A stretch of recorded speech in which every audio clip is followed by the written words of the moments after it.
Hey, Genki Call here with the Soulforge video for the week of August 30th, 2021. We are in Qatar this week, and we've got some good stuff in here. So, let's go over it. Let's go over all the things. So, these four are all legendaries. The Winter Imp is actually my favorite of the imps. He is really powerful when you pair him with Shabanu Vespera. So you get him on a team of all blue characters along with Shabanu, and you cast on him, just loop and loop and loop until you completely can one-shot the other team with true damage. It's just very, very strong. I would love to have a second Winter Imp for my Shabanu team with Orb of Winter, Shabanu, Winter Imp, and the Penguin is what I'm using right now, but a second Winter Imp would be awesome. However, I'm going to save my diamonds for something else. I already have one, and it's very situational. Gain 8 magic on blue gem matches, and that is what makes him so powerful with Shabanu. So, also, he's got that water link with bonus blue mana from blue gem matches. Yao Guai is really, really good as well.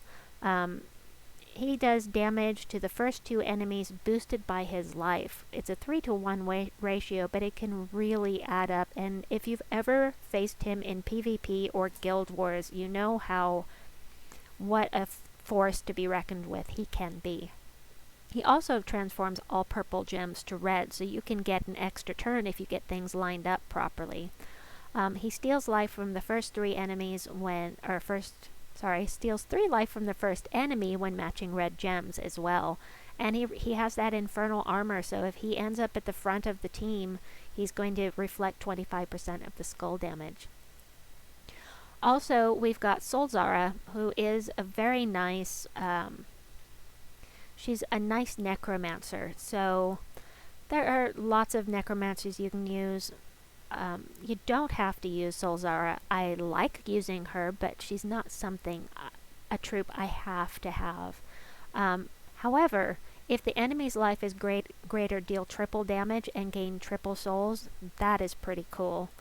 She gains 5 magic when an enemy dies and 2 magic when she takes damage. Plus, she's got that necromancy trait, so she gets an extra 50% bonus souls from the battle. It increases your cap, is what it should say.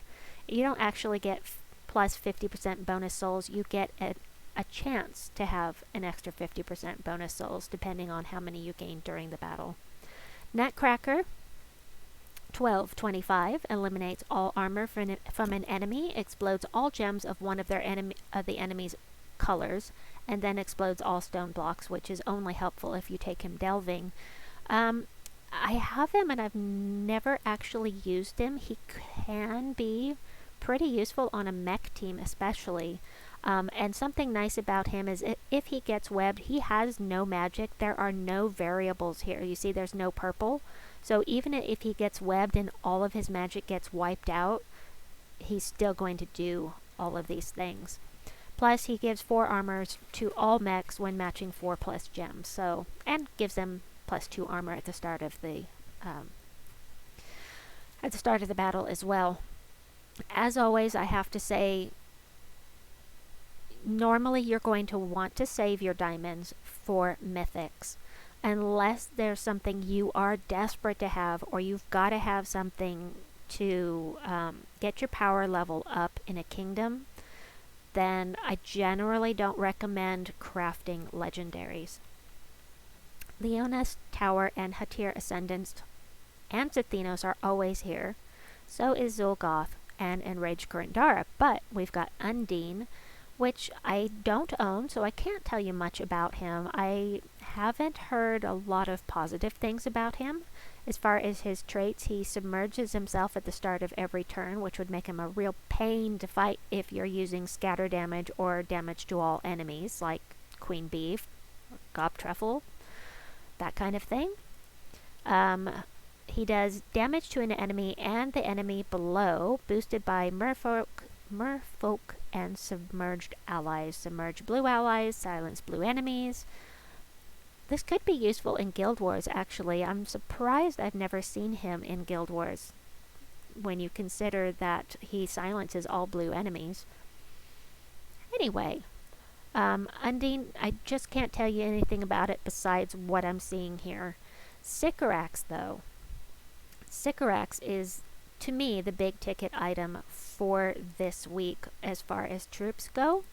So it doubles a chosen color gem on the board, creates 3 more gems of that color, which is nothing new. All of the trolls do that kind of thing. But he also gives 32 life to all allies of that color. And you can loop and loop and loop and loop. I used it in Guild Wars, and it was very effective, especially with Mistralis. Really, really nice. I really enjoyed using him for this Guild Wars. And all elemental allies gain 1 attack and armor at the start of the turn as well. Plus, he recovers 3 life at the start of each turn. And impervious, which is very nice. I do really love Sycorax, however. Well, let's finish and then I will tell you. And we'll get to my however. Mambasira is actually really, really fun. I enjoy using her. She does damage to a variable amount of damage to 6 random enemies. All green allies gain 1 to all stats at the start of each turn, reduce damage from spells by 25%, and allied Naga gain 2 life. Now, what makes her fun to use is putting her on a team with Treachery. Let me show you Treachery real quickly. I don't have this team saved anymore, but I'll try to put together a video with some teams for you. But we've got Treachery, who is one of the blah blah blah blah blah. There she is. She is one of the guild guardians, and the reason she's fun to use with Mamba is this. Give 4 to all skills on all Naga allies when matching 4+ gems.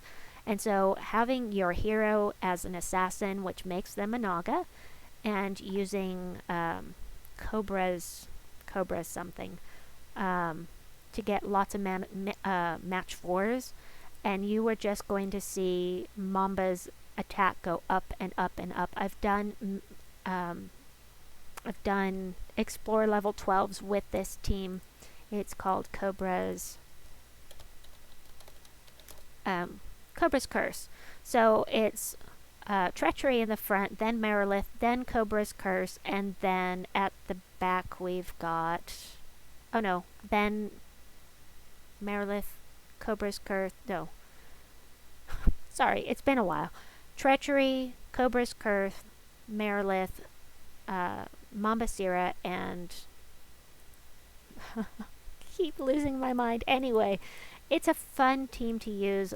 I'll try to get that team code together for you. I'm just out of troop slots, so I don't have it put together right now, but I'll try to put that in the description for you below. But since we're in here, I will show you. This is one of my Guild Wars teams with Sycorax and Mistralis. This is the Arboreal Crystal. Frostfire King is here to freeze and burn a random enemy when you match 4+ gems. You're going to have so many match 4s from Sycorax. It's just crazy. Crazy good. Alright, let's get back to the Soulforge. I keep digressing. But it's all good info, right? Okay, let's get back into this. The last one here, scroll is always here, Quetzalma. So Quetzalma is another one that I don't have. I did not purchase that campaign pass. But she has a 20% chance to resurrect with full mana when they die. So, also summons a light storm at the start of the battle. Allied Strix gain 2 life. And then it deals deals a variable amount of scatter damage boosted by a chosen gem color. Any color you want except for yellow. Then create 10 yellow gems and remove all gems of the chosen color. There is no effect, so if you remove all of the red gems on the board, it's not going to do anything for you. You're not going to get any mana for it or anything, but you will steal it from the opposite team. So if you're fighting a Zul'Goth team with Flammifer. There's tons of red on the board. You can take away all of that red and keep Zul'Goth from getting it. So, I mean, it looks like it could be a good situational mythic, but here we come with that but. The mythic, the board is going to reset for the mythics within the next couple of weeks. I don't know exactly when it's going to happen because I can't remember. Sorry. But pretty soon we're going to be done with this rotation of mythics and we'll start a new rotation. And at that new rotation, it's random from what I understand.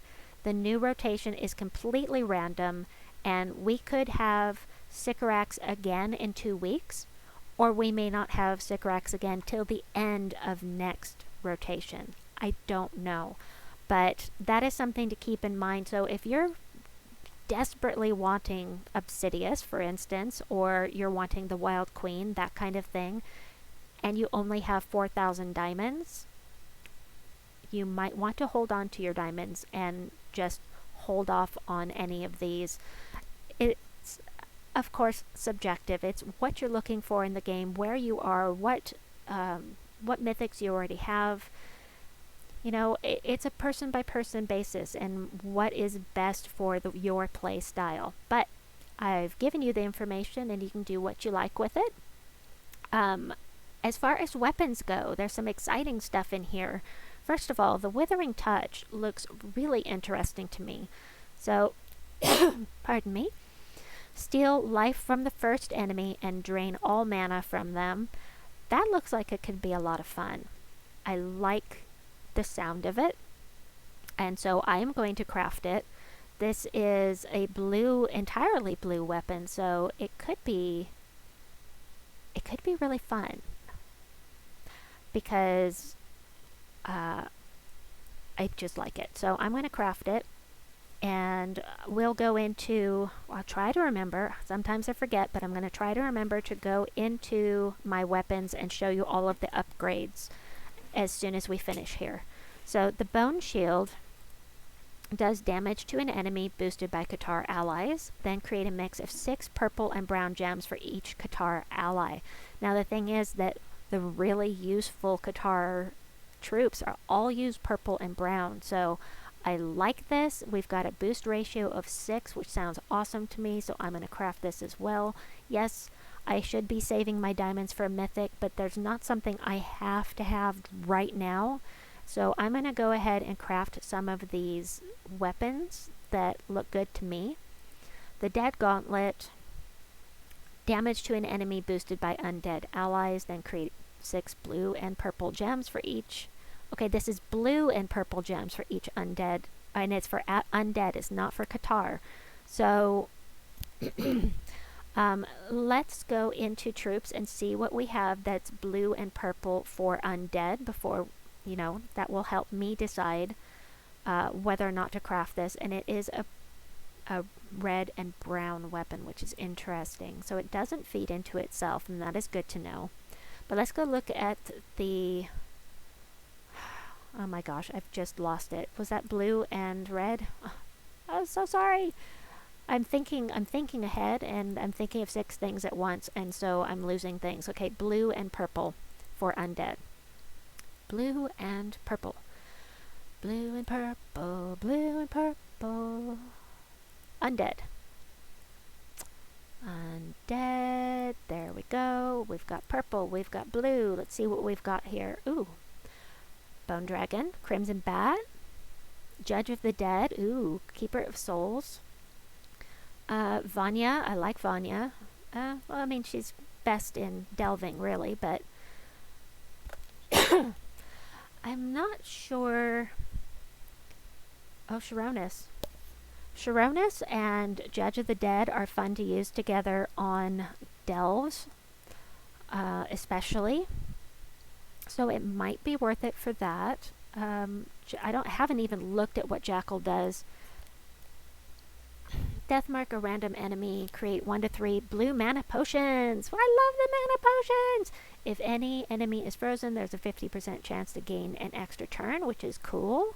Reduce damage from skulls by 25%. Inflict frozen when doing skull damage, but no... Oh yeah, 25% skull damage reduction. So let me just go ahead and upgrade this guy while we're here.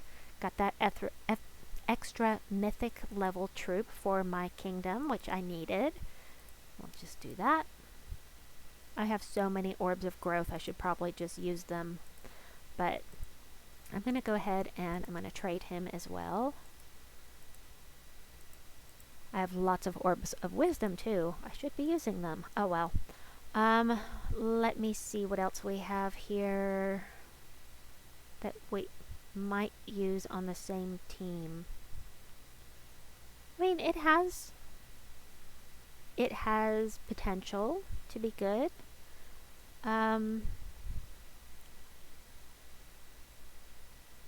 Again, this is a very, very situational weapon.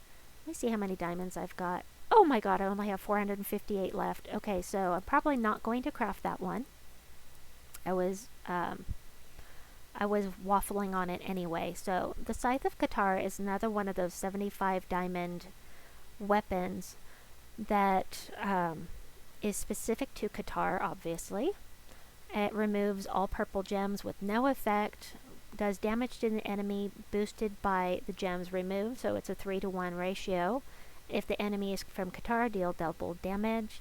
I don't think I'm ever going to use one of these weapons, but if you are blocked on your power level for the kingdom, then that would be a time to spend those 75 diamonds. It's cheap. 75 diamonds for a weapon is very cheap, but you probably won't ever use the weapon. It is worth it if you can get your power level up in the kingdom, however. Let's see. Those are always there. That's always there. That one. Doom Tome! No! I have to have the Doom Tome. I have to have the Doom Tome. I forgot it was here. Okay. So, this is one of those annoying tomes that kicks your behind in Guild Wars. And therefore, I must have it. So, here's what I'm going to do. I'm going to go into Jewels. I'm going to change all of these into...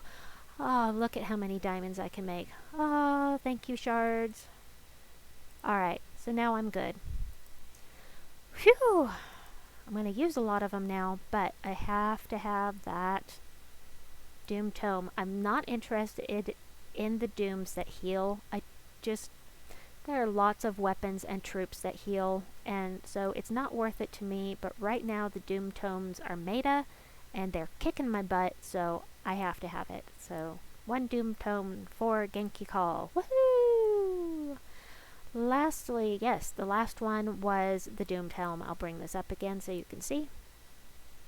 So, give life to all allies plus 2 per tempering level as usual. Give 5 mana to all other allies. If an enemy has a doom, give 4 more mana. Give 2 magic to all allies for each red enemy. So, I mean, this would be good for red Guild Wars, or not. I don't know. It's just not something I'm interested in right now, and I may kick myself for it later, but I also only have, 1,000 diamonds left, and I really need to save those, because what if there's something I have to have next week?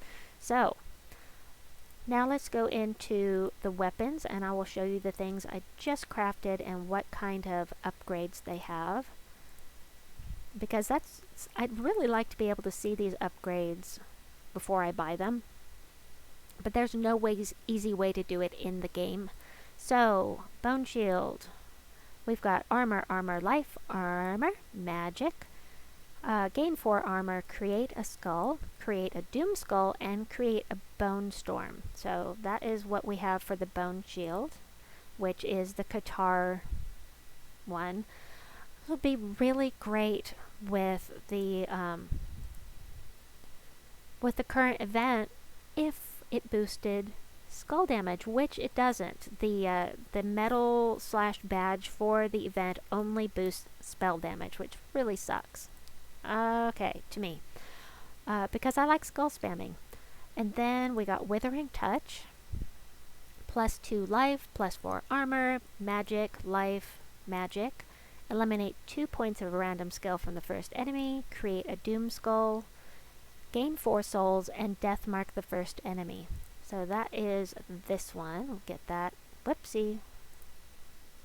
Yes, there we go. Got that one upgraded. And then what else did we get? We got the doom. Looks like I don't have any forged scrolls, and that is something to keep in mind, is that you can't upgrade something, the dooms, without forged scrolls. But, you know, we go to the towers every, 12 weeks or something like that, and we'll be able to get more. But in the meantime, let's see, these other ones were from before. Alright, let me find the doom and show you what we've got there. Rarity, there we are. Alright, that is the doom tome. There it is.